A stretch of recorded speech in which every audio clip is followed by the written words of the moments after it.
नमस्कार, बहुत स्वागत करता हूं आपका डीएनए विश्लेषण में। देखिए, कटिहार लोकसभा सीट जैसा कि हम आपको बताए थे कि बहुत महत्वपूर्ण है और यहां से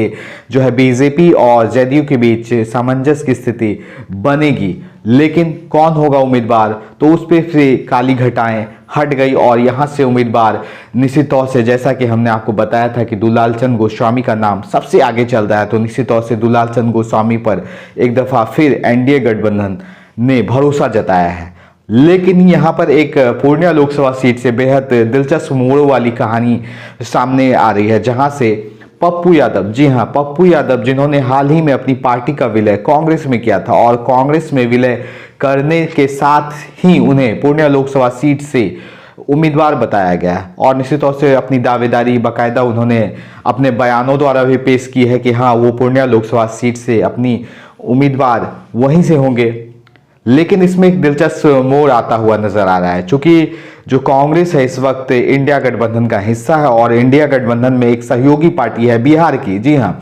आरजेडी, राष्ट्रीय जनता दल, जिसमें हाल ही में जो बीमा भारती है, जो पहले जेडीयू की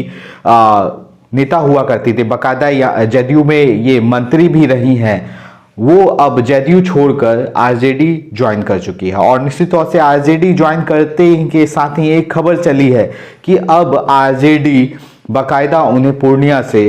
अब लोकसभा की उम्मीदवारी पेश कर सकती है। हालांकि ये आशंका है इस वक्त, इसकी पुष्टि पार्टी ने इस वक्त नहीं की है, ये खबरों के अनुसार है। हालांकि एक खबर और भी है कि आरजेडी और कांग्रेस के बीच इस वक्त बिहार में जो गठबंधन की स्थिति है वो उसका सामंजस्य ठीक ठाक से नहीं बैठ रहा है, क्योंकि आरजेडी चाहती है कि कई लोकसभाओं सीट पर वो अपने उम्मीदवार को देना चाहती है और निश्चित तौर से कांग्रेस चाहती है कि वो कई क्षेत्रों में अपने उम्मीदवार उठाए। तो निश्चित तौर से इस गठबंधन की स्थिति, जैसे कि बेगूसराय स्थिति में देख लीजिए, जहां कांग्रेस चाहती है कि कन्हैया कुमार वहां से चुनाव लड़े और आरजेडी चाहती है कि उसके उम्मीदवार लड़े। लेकिन कई क्षेत्र हैं, हालांकि इस मसले को लेकर अब तेजस्वी यादव ने दिल्ली की तरफ कूच किया है और निश्चित तौर से दिल्ली के जब पहुंचेंगे तेजस्वी यादव, तो निश्चित तौर से शीर्ष नेताओं के बीच जब उनकी बैठक होगी तो उसके बाद कोई ना कोई हल जरूर निकलेगा। लेकिन पूर्णिया लोकसभा सीट से अगर पप्पू यादव के विपक्ष में अगर आरजेडी अपना खेमा तैयार कर रही है, बीमा भारती को उतारती है, तो पप्पू यादव के लिए एक जो वोट बैंकिंग कटने का डर है वो निश्चित तौर से होगा, क्योंकि पप्पू यादव की दावेदारी पूर्णिया सीट से प्रमुखता से पेश की जा रही है और पप्पू यादव की जो दावेदारी है पूर्णिया में वो पूरी तरह से प्रबल है, क्योंकि पप्पू यादव का एक अपना वोट बैंक रहा है पूर्णिया लोकसभा सीट निश्चित तौर से। और ये इसीलिए यही वजह है कि जो पप्पू यादव है वो चाहते हैं कि पूर्णिया लोकसभा सीट से वो लड़े और निश्चित तौर से वो लड़ना भी चाहते हैं। हालांकि इस मसले को लेकर जब पप्पू यादव से एक तस्वीरें आई थी, जो देखिए आप अपनी स्क्रीन पे,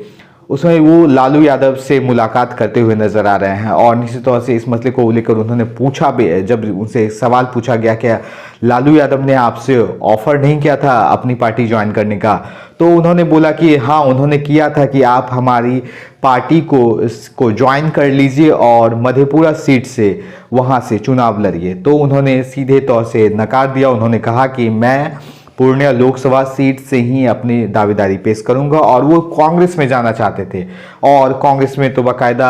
उनकी वाइफ भी है। तो निश्चित तौर से उन्होंने अपनी पार्टी का विलय तो कर लिया, लेकिन कहीं ना कहीं इंडिया गठबंधन में की जो गांठें हैं इस वक्त बेहद मजबूती से खुलती हुई नजर आ रही है। कई क्षेत्र हैं जहां पर इंडिया गठबंधन की जो गांठ है वो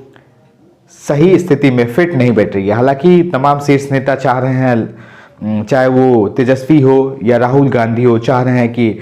तमाम जगहों की जो सीट शेयरिंग है वो सही तरीके से हो गए। हालांकि उम्मीद की जा सकती है कि कल आपको पूर्णिया लोकसभा सीट से जो इंडिया गठबंधन के उम्मीदवारों की जो संचय है, स्थितियां इधर उधर हो रही है, वो कहीं ना कहीं संभलती हुई खबरें निश्चित तौर से आएगी और कहीं ना कहीं इंडिया गठबंधन में सीट शेयरिंग का जो एक फार्मूला चल रहा है वो तय हो सकता है। आरजेडी ये भी चाहती है कि कटिहार लोकसभा सीट से भी अपने उम्मीदवार उतारे, लेकिन कांग्रेस के भी दावेदारी यहाँ से प्रबल देखने को मिल रही है, क्योंकि यहाँ से उम्मीदवार के तौर पर अगर आप देखेंगे तो तारिक अनवर भी एक बहुत बड़ा नाम है और कांग्रेस के नेता भी यहाँ से राज्यसभा जा चुके हैं, निश्चित तौर से अब माफ कीजिएगा लोकसभा जा चुके हैं, तो निश्चित तौर से अब इस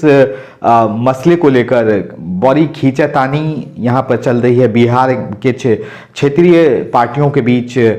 निश्चित तौर से बड़ी पार्टियों को अपनी सीट शेयरिंग को लेकर बड़ा तनाव महसूस हो रहा है। तो निश्चित तौर से पूर्णिया लोकसभा सीट से अगर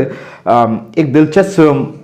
मुद्दा या दिलचस्प एक जो वोट बैंकिंग की लहर है वो आपको देखने को मिलेगी। हालांकि पप्पू यादव की दावेदारी बहुत प्रबल है पूर्णिया लोकसभा सीट से, और निश्चित तौर से हमारा सर्वे भी, हमारी रिपोर्ट्स भी आपको बताती है कि पप्पू यादव यहाँ पे एक अच्छा खासा वोट संजोएंगे और बाकायदा जीत की दहलीज तक भी जा सकते हैं, क्योंकि इसके अलावा यहाँ से संतोष कुशवाहा भी हैं, तो निश्चित तौर से उनकी दावेदारी भी अहम है। खैर, ये पूर्णिया लोकसभा सीट घमासानों का एक युद्ध होगा, जिसकी पल पल की रिपोर्ट और क्षेत्रीय दलों की हर एक गतिविधि को हम आपको डीएनए विश्लेषण में विस्तृत तौर से और समान जनमानस की भाषा में बताएंगे। फिलहाल इस रिपोर्ट में इतना ही, लेकिन ऐसे तमाम वीडियोस को पाने के लिए हमें लाइक कर ले, शेयर कर ले, सब्सक्राइब कर ले। यूट्यूब, फेसबुक, इंस्टाग्राम पर हम उपलब्ध हैं, तथा हमारे तमाम सोशल मीडिया लिंक्स को अपने दोस्तों, रिश्तेदारों, परिचितों के बीच शेयर कीजिए, साझा कीजिए, हमें मजबूत बनाइए। अपना बहुत बहुत ख्याल रखिए, बने रहिए हमारे साथ और देखते रहिए कटिहार लाइव विथ डीएनए विश्लेषण।